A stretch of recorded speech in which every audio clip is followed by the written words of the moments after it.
I had an interesting experience this morning. Uh, I was meditating, if you can believe that. And I just, I had a good meditation, which is weird, but because sometimes it happens. But I was working with, I think I took you guys through the breath counting practice. Uh, the way that U Tejaniya teaches it is that is it U Tejaniya? Oh no, this is a combination. Anyway, I don't know where it comes from. I read it in Lee Brasington's book. Is that you say in, out, and then you drop the number in between the end of the out breath and the beginning of the next in breath, which forces you to pay close attention. So because when you're counting breaths, it can get very sort of rote, but this kind of keeps you like on the ball, and you only count to 8 breaths because counting to 10 is just such a sort of automatic thing that you can get on automatic pilot. So it was, I had this really nice sit, and I went outside for a little walk. There's these bluffs here that are beautiful, and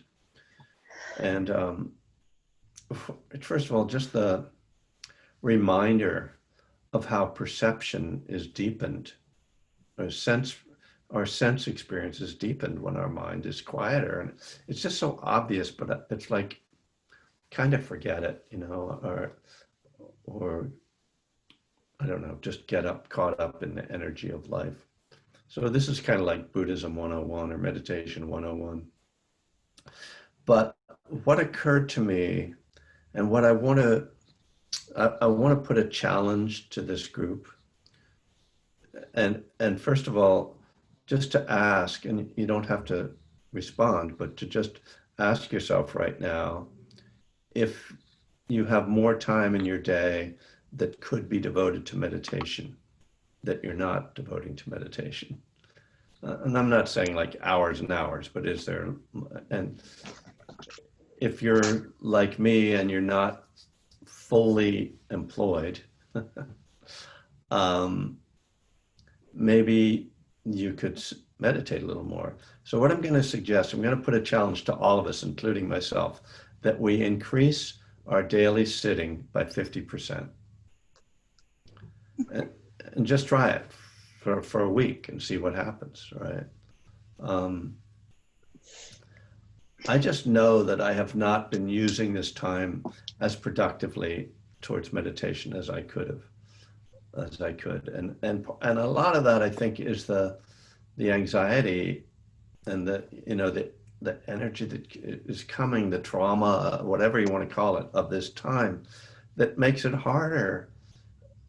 Even though there is this time, it does make it harder in some ways to sit still. So I recommend that counting practice to start your sit, to do that for 10 or 15 minutes, because it can, I don't like to make guarantees, so I would say it can really help you to settle. And once you get settled, it's not nearly as difficult to sit for a longer period of time, right? What's hard is when you feel agitated and you're like sitting there and you're anxious, or it's uncomfortable, or your mind is really spinning.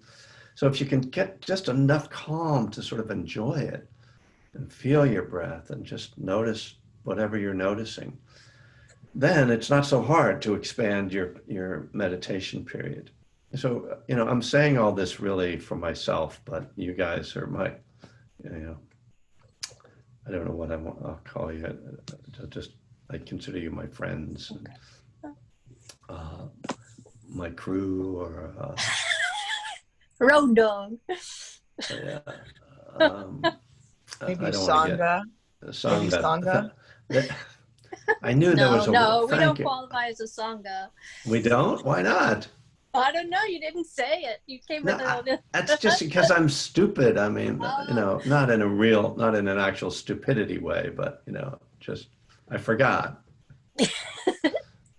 Let's be a Sangha.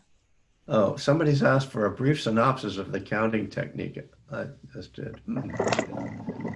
Anne, do you want to do that? Can you do that for us? Just look at the chat.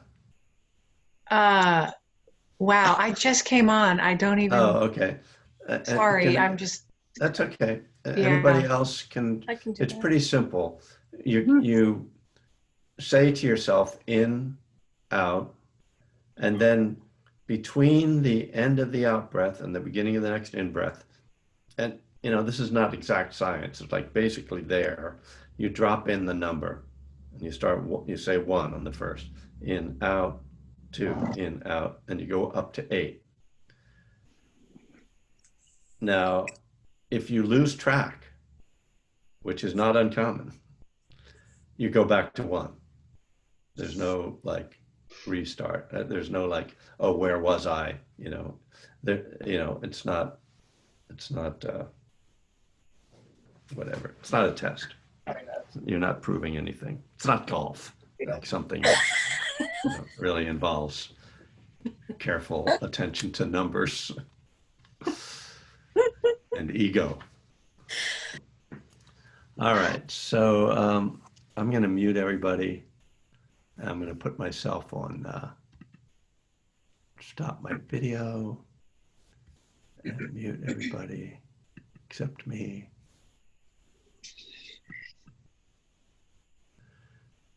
And yeah, we'll start to sit.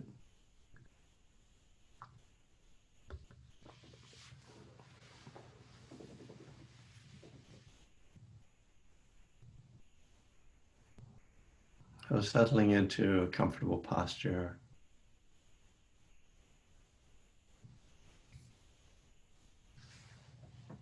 You can gently close the eyes or just lower your gaze.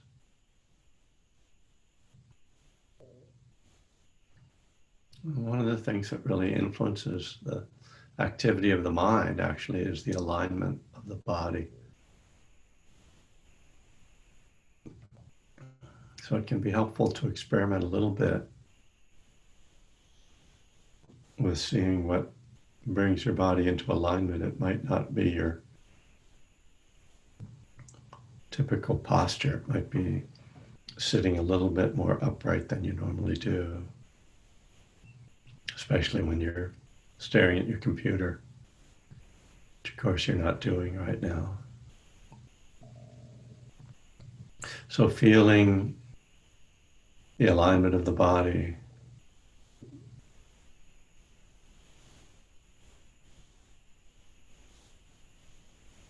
relaxing, seeing if you can just release any tension held in the belly or tightness in the jaw. Anywhere you find the body tense or locked up, you can use the breath to breathe into those spaces.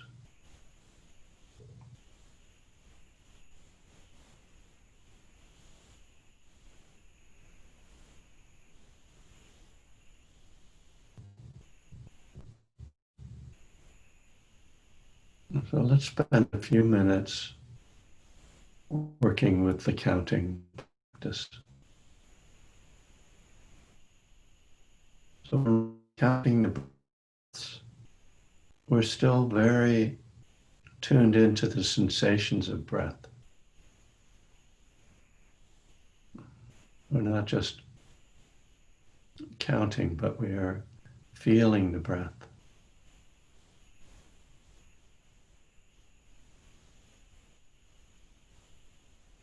On the in-breath, one, in, just saying in.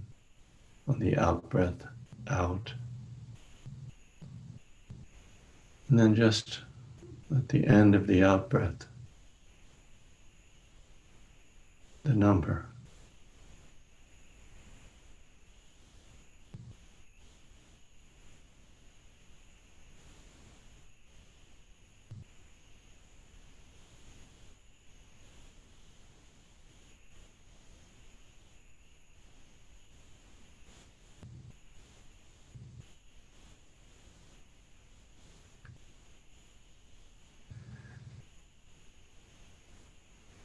because you're paying attention to that space between out breath and in breath, you'll also notice when the length of the breath varies. If you take a longer breath or a shorter breath.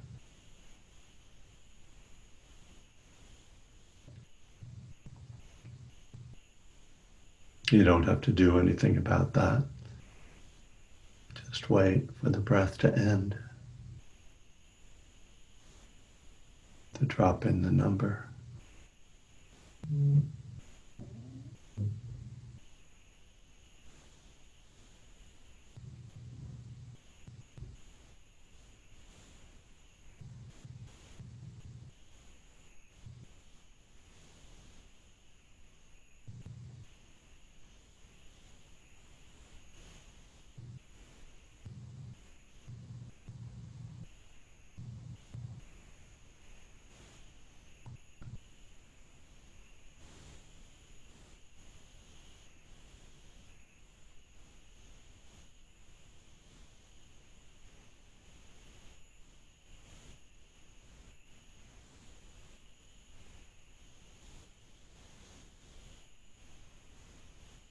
Notice any resistance to counting breaths.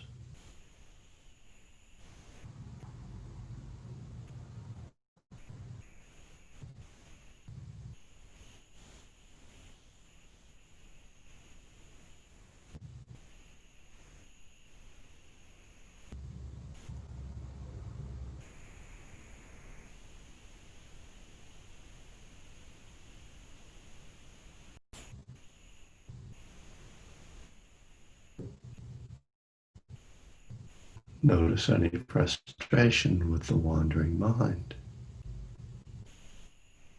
And come back to one.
We're not competing with ourselves or with anyone else. Simply using this technique to bring some calm.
If you get to a point where you feel relatively calm and settled, you can drop the counting. Just sit with the breath, open more to your body, mental states.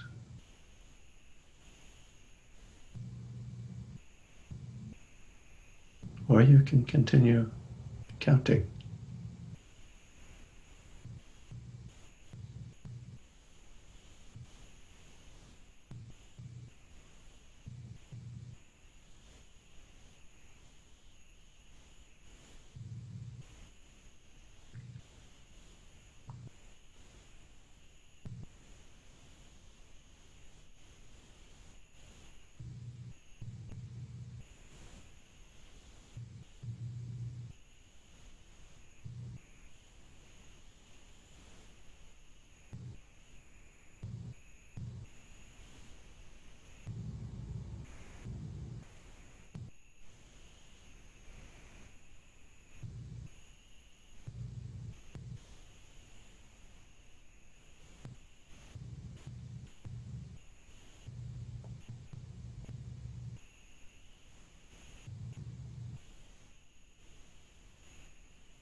And the body and mind start to settle. And there can be a deep pleasure that comes, a sense of arriving, almost that we've discovered how we're really supposed to feel. It's one of the great gifts of meditation practice.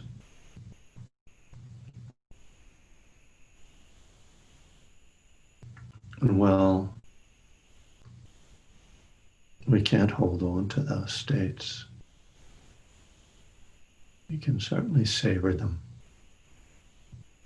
and cultivate the conditions for them to arise.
All right.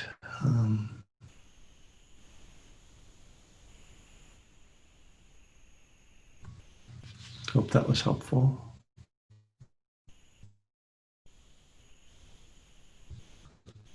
What's always kind of is kind of between um, calm the mind and not caught up in trying to calm the mind.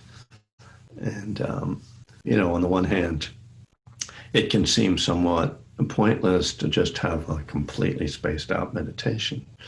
But if you're fighting with that, then it just makes it worse. So it's nice to have some practices that have a kind of neutral quality to them. Like the counting is, hopefully, it's not meant to be at all like a grasping or making it happen or a forced sort of practice. It's meant to be just very, as I say, kind of neutral. I'm just counting. I'm just sitting here counting. Nothing more to it.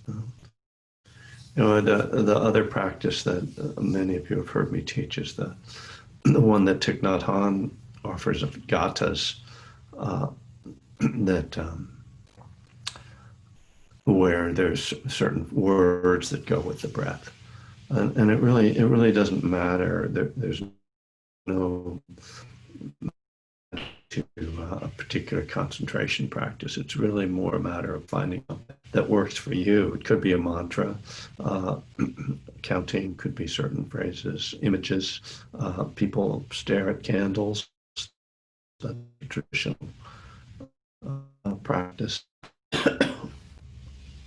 There's also something you find in the suttas and more in the commentaries called kasina practice, which is sort of mysterious, but apparently there are excuse me, is colored discs that monks would stare at, and then they would I think they would stare at it, and then you would close your eyes and just visualize it. But as I say, we can get sort of attached to these practices as having like, oh, this is what I'm supposed to do. And if I can stay with 8 consecutive breaths, I'm really meditating well, and sort of lose the thread of this is just a technique in order to calm the mind, in order to be more present, in order to be more awake, to have more clarity.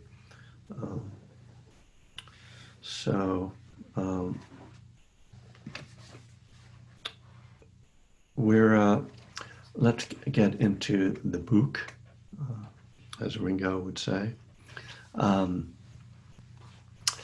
That's a Hard Day's Night reference for those of us of a certain age. We have been working our way through One Breath at a Time, Buddhism and the 12 Steps, and we just finished step 3. And the next, before it starts step 4, it says part 2. So, I divided the steps in this book into 3 sections, which are very, very logical. I think many of us think of the steps in this way. The first 3 steps I call surrender. And it's, the first 3 steps have, a couple different types of surrender, right? There's the surrender to the disease, and then there's the surrender to the higher power or the higher power idea, or just the kind of shift in relationship from sort of controlling to letting go of control that's implied in step 3. So this second section is called investigation and responsibility, and that covers steps 4 through 9. And then part 3 is called fulfillment, which is kind of nice. I'd forgotten I called it that. We often kind of call them the maintenance steps, but fulfillment is much a nicer, sort of more spiritual sounding term. So part 2, there's a little section describing what part 2 is, and I do this in each of the sections. So I'll read this and then talk about it. In the big book, the first paragraph, and so that's the Alcoholics Anonymous book, basic text. Actually, that NA, they call their book the basic text, don't they? Yes. So in the big book, the first paragraph of chapter 5, How It Works, includes the word honest 3 times. I think it's actually, might not always be honest, might be honestly, or anyway. Clearly, this pivotal chapter, read at many 12-step meetings, makes the quest for truth its central theme. Insight meditation is a quest for truth too, the truth of now. Steps 4 through 9 are where this quest becomes most challenging. By the time we get through them, there are few illusions left for us. We have bared our souls to ourselves and to each other.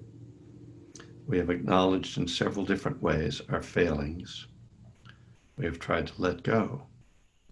And we have sought to bring closure to the past so that it won't continue to haunt us.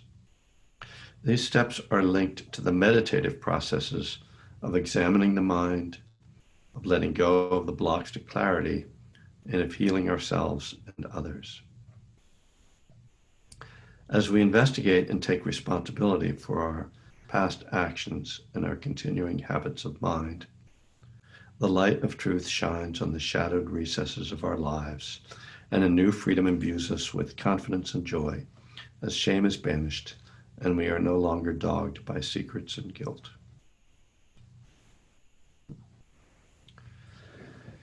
Well, there's a lot in those couple of paragraphs. I want to go back to the transition stage from step 3 to step 4, because this is an idea that I had not kind of arrived at when I wrote this book, but it's become kind of important to me. And I will say that it's not so much explicit in the steps, but it's something that I've kind of arrived at, that you may agree or you may not, that because it really struck me at one point that most of the steps followed a logical progression that was easy to understand. Step 1, saying you're powerless. Step 2, saying we need another power. Step 3, kind of defining our relationship to that power. And steps 4 and 5, obviously connections, and then into 6 to, the 4 is the inventory, 5 is sharing the inventory, 6 is getting ready to try to change the things that are in the inventory. Step 7 is letting go of those things or having them removed. And then sort of realizing, oh, now that I've done that inner work, now I need to do the outer work of amends, and so on. But the transition between step 3 and 4 is the one that I think is least obvious. It's why we have that transition. And we could simply say, like, well, there doesn't have to be a transition. We need to do an inventory at some point, and it doesn't matter where it is. But given that the steps do seem to follow a logical progression, I started to sort of just reflect on what the connection would be. So what I've arrived at, and as I say, this is just sort of an opinion, is that step 3, and this has often been pointed out, says we made a decision, which doesn't mean we've done anything. Maybe we haven't changed at all. We've just made a decision. But more importantly to me, what it's saying is, I want to change. I want to live more in alignment with higher values, or with my highest values, or with the Buddha's values, so in alignment with those values. But the problem when we make that decision is that we've been living differently. We've been living by other, not even values, really. We've been living by impulses much more than values. And the repetitive behavior creates karma, or it creates, let's take it out of that sort of terminology, it creates a momentum in a certain direction, a momentum of behavior, if you will. And that just making a decision isn't going to change that momentum, that we have to take concrete steps in order to really move in a new direction. And so that what step 4 does is begin the process of changing the direction of our lives. And so going back to the word karma, we could say what we're trying to do is change our karmic flow, kind of change the movement of our karma. And that this is going to involve this process. First of all, step 4 is like looking back and seeing what our karma is, or what karma we have created. What is that momentum? And this whole process through, mostly through step 7, but includes through 9, is really kind of trying to see that karma and uproot it and turn it in a different direction. So I think that step 4, that's for me the logic of doing inventory at this point. And it does really point to the fact that step 3 just isn't enough. That making that decision doesn't change anything except our attitude, which, I mean, that's a big change, but it's not enough. There's a lot of more work that has to be done. So back into this little section, this opening of part 2.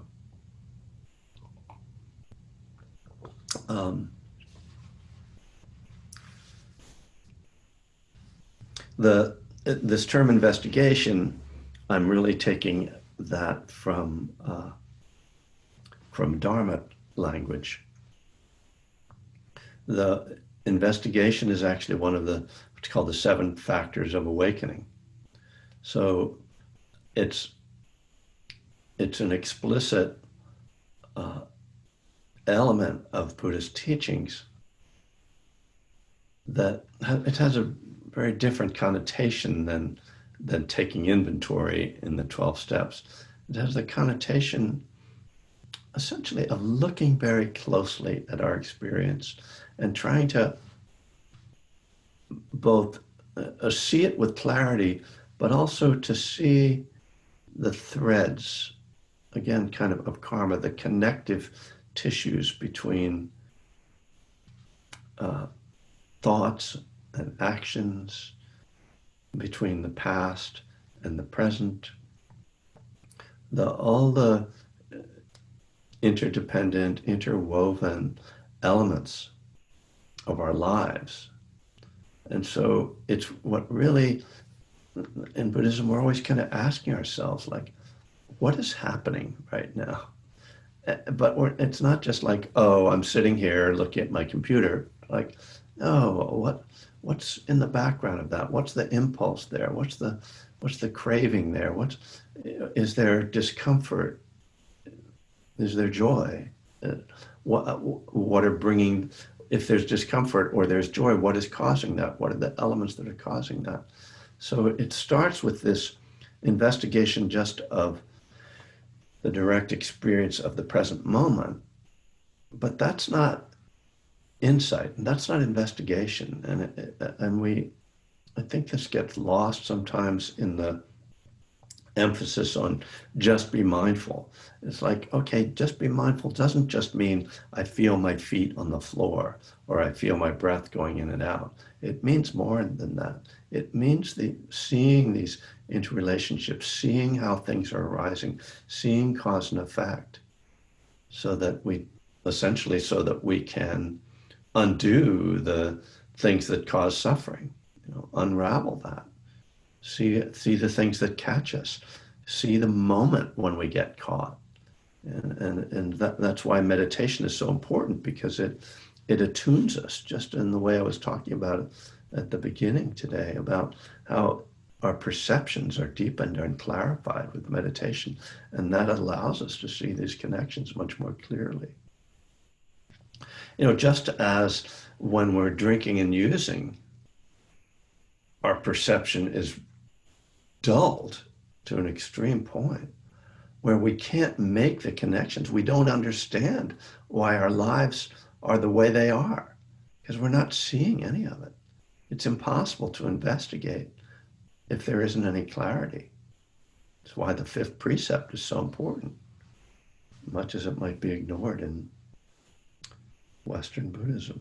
The fifth precept, by the way, for those who aren't, don't have the precepts on their wall, is to not use intoxicants. People like to add extra things on intoxicants that cause harmfulness, or intoxicants that, I don't know, just don't use intoxicants. That's the way I read it.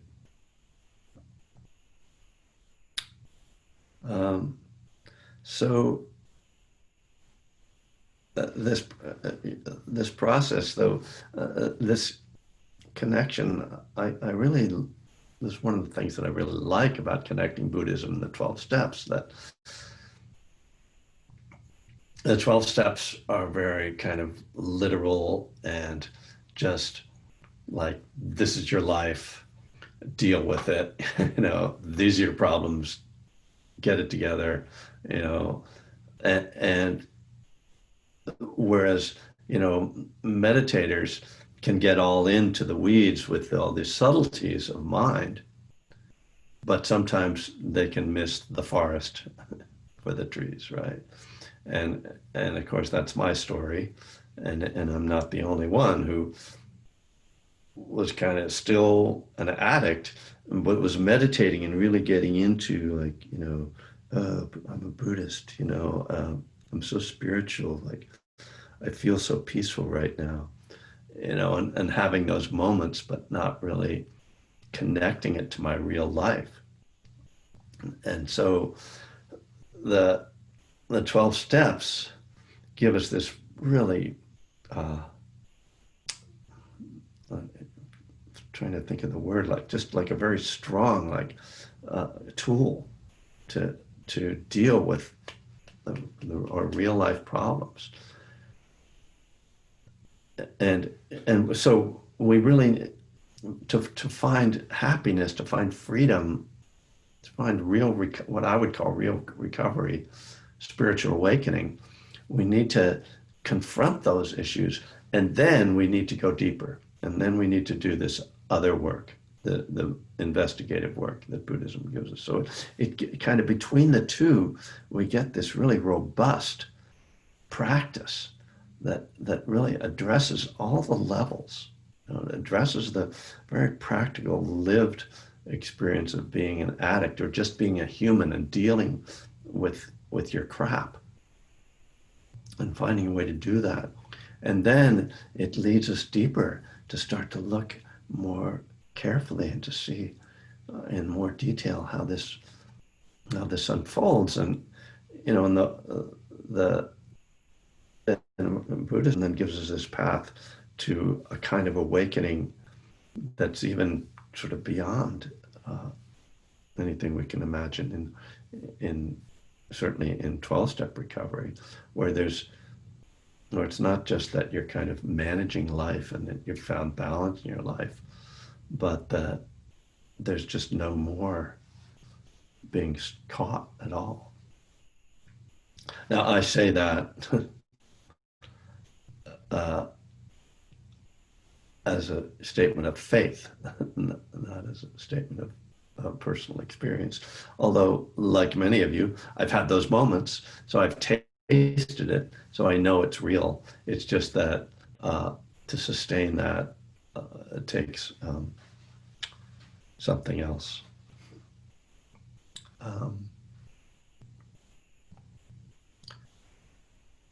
There's something else I wanted to say. Oh, well, just the thing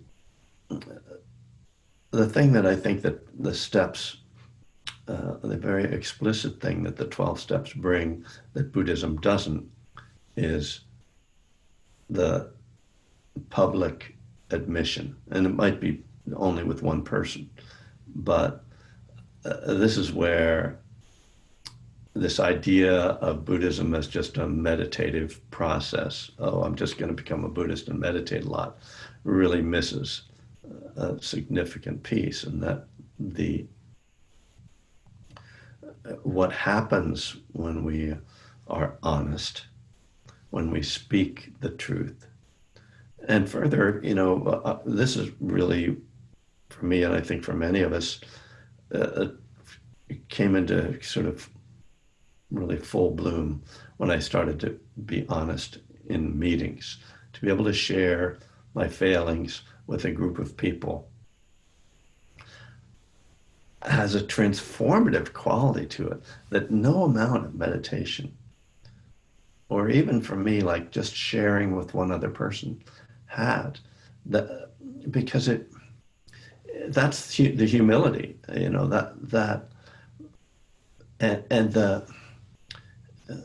so that realization that there's nothing to hide, and that it's the hiding itself that causes suffering. And so that's very much the 12-step model, which is this great, amazing model. But it again ties to something very key to Buddhism, which is ego, right? Because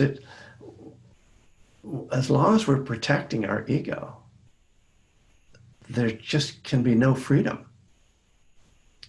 And, again, I think just as a meditator or a Buddhist, that can turn into a big ego thing. Like, oh, I'm very spiritual, I wear the right scarves, and, I have the nice altar, and I've been on these meditation retreats. And that can just like anything else, that can become a form of ego. And when we learn to publicly admit our failings, and just it's not even about, oh, I'm such a terrible person.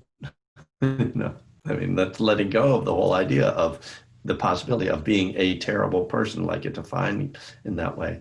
But it oftentimes it's just the little things, the little admissions of the little ways that we, try to look good, or with the stupid things we do, that we can just say it. And I just remember so clearly how that was in the last stages of my addiction, that it was holding on to that sense that of defensiveness, really. That I can't admit my failings. That was the thing that was sort of most painful and caused the most disruption in my life. And as I say that, I think of my wife, because I still get defensive with her, right? And she gets defensive with me, and it's like, we've been together for decades, and we learned sometime in the last 5 years, I think, to just call ourselves out on that, for us to admit to the other, oh, I'm being defensive, rather than me saying, oh, you're being defensive, but that, so as much as I see that, there's a lot of recovery, I also see that, it's progress, not perfection, as we say. And of course, it's the I think, the intimate relationship is really the final frontier of spiritual growth, and it's not so it's not a meaningless point that Buddhist monks aren't in intimate relationships. That there's a reason for that in terms of what they're striving for, and really what the Buddha is teaching, that makes it harder, basically. It doesn't mean you shouldn't do it, just, you know, um, it's one of the things that, just speaking of humility, I have to admit, like, my commitment is not 100% to this path. If it were, I would have even less hair and orange clothes on. So a few minutes left, and actually, I'm happy to, if anybody wanted to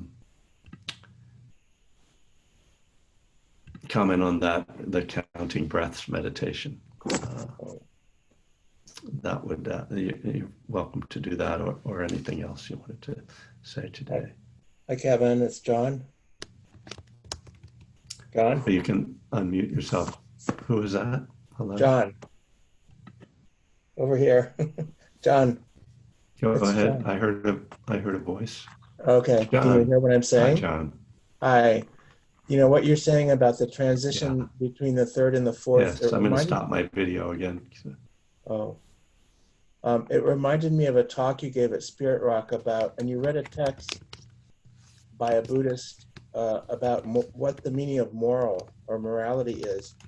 And what I remember you saying, it was a very dense text, but that really morality is not about becoming a good person, but it's about removing obstacles on the path to enlightenment. I don't know if you remember reading that, but. Yeah. Yes.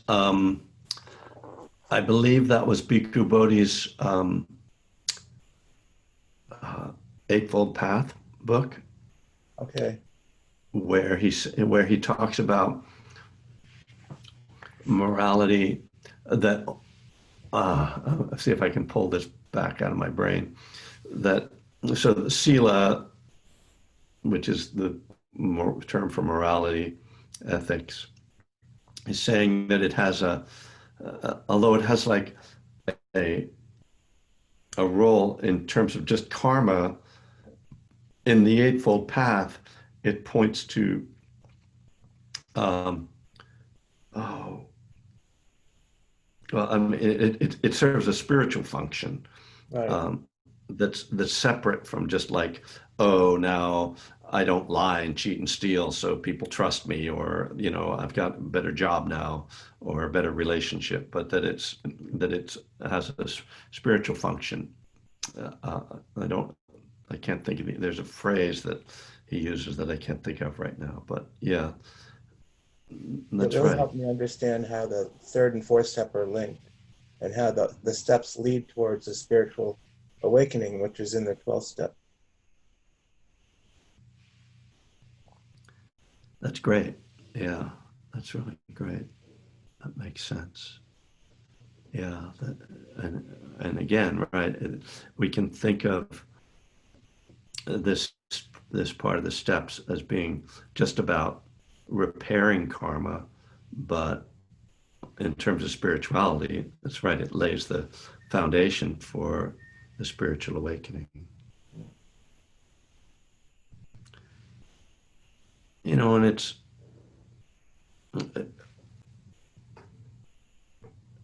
the people who have not worked the 12 steps, who go on long meditation retreats, often encounter their inventory and they can get pretty sidelined by it and really disturbed. It's one of the things that retreat teachers deal with to some degree or other. I can't say how much, but it's one of the reasons I really like working with people who have worked the steps, that they have done that foundational work that a lot of Western yogis, if you will, haven't necessarily done, and maybe don't want to do, and think they're going to meditate their way around it. The spiritual bypass.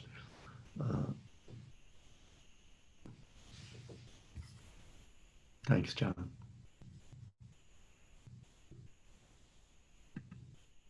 Other thoughts? Hi, Kevin. My name is Charlie. This is the first time at the sitting room. When you first described the counting method, I was excited for that. And I guess I thought it was going to be pretty easy.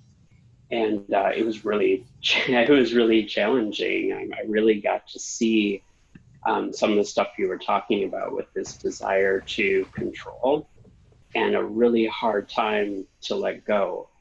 I found it difficult to work in the count. I'd get confused about whether or not I was counting or recognizing that I was breathing in, and then I would end up stopping my breath, right? Or I'd end up like trying to say the number really quickly.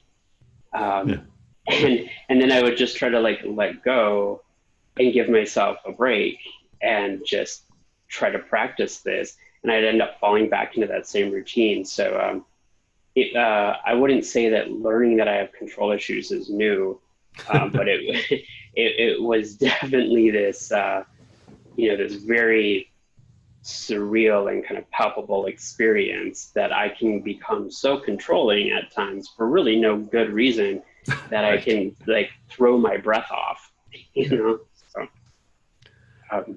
wow. That's great, Charlie. Thank you. Very typical, I have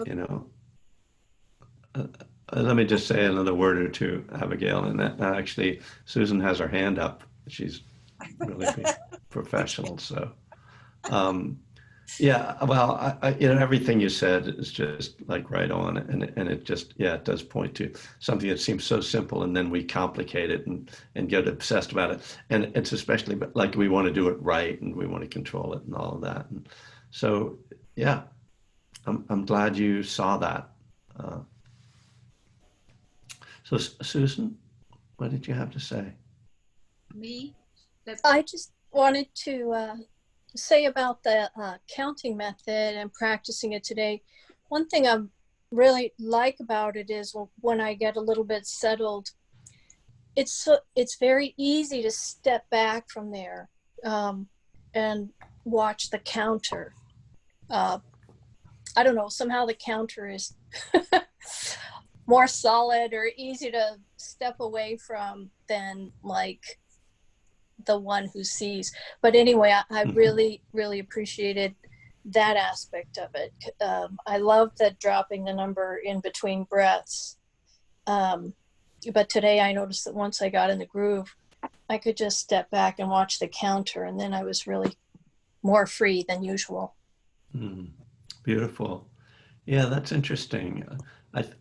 Maybe because there's this sort of mechanical thing going on that almost runs itself at a certain point. And it's content, but it's very neutral. As you talk about, like just observing the mind, or like the observing mind, that can be kind of hard to, the subtlety of it. But this kind of gives you something sort of neutral and just sort of like going on. That anyway, I'm glad that works for you. Abigail? I have a hard time with this raising the hand thing. That's the second time you said that to me. When I did raise the hand, you didn't see it. Oh, so don't take. Oh, yeah, I can't. Raising the hand is like a. That little emoji thing? Yeah. That was why I can notice that. But, okay, because I tried that once and you didn't, so I thought maybe that didn't work. Well, there you go. So, forgive me, but I do take it personally. But I wanted to say about the counting thing. Yes.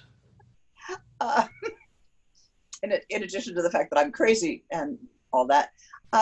It's a given. The counting thing, what turned into this, there's a child's kind of toy that a little magnet top, not magnet, but a little top goes between two loops, and you squeeze it up and then it comes down.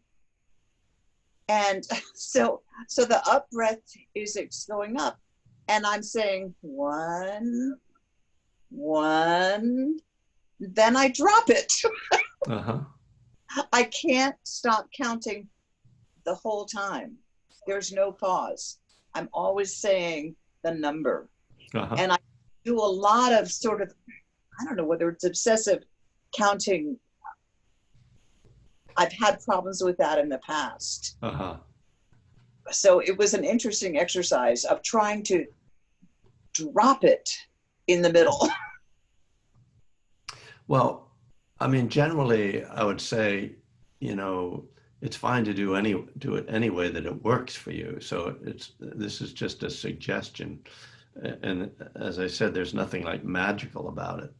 On the other hand, if it turns into an OCD kind of thing, then, and it can, no, I understand that, you know, all of a sudden it's like, I have to count everything. I'm counting my steps, I'm counting my breath, you know, maybe time to, you know, watch a movie or something, you know, break the mental, you know, repetition. Because absolutely, I mean, that's not a, I don't think that's a terribly unusual thing that we take, that for those of us who have these kind of addictive and obsessive tendencies, we can lock onto something and it can be very unpleasant. So, you know, if it's becoming problematic, I would recommend not doing it. But it was interesting to have the experience of letting it go in the middle. Yeah. Then I would pick it back up again. Good. Yeah, great. Well, I thank you all for coming. Assuming all goes according to plan, I will be back on the red couch on Friday. Uh-oh. My internet connection is unstable, which might be a good description of my mind. So thank you all for coming. I will see you on Friday, and we'll, yeah. Thank you, Kevin. Okay. Take care. Bye. Hey, Kevin, take care. Bye. Bye, everyone. Bye.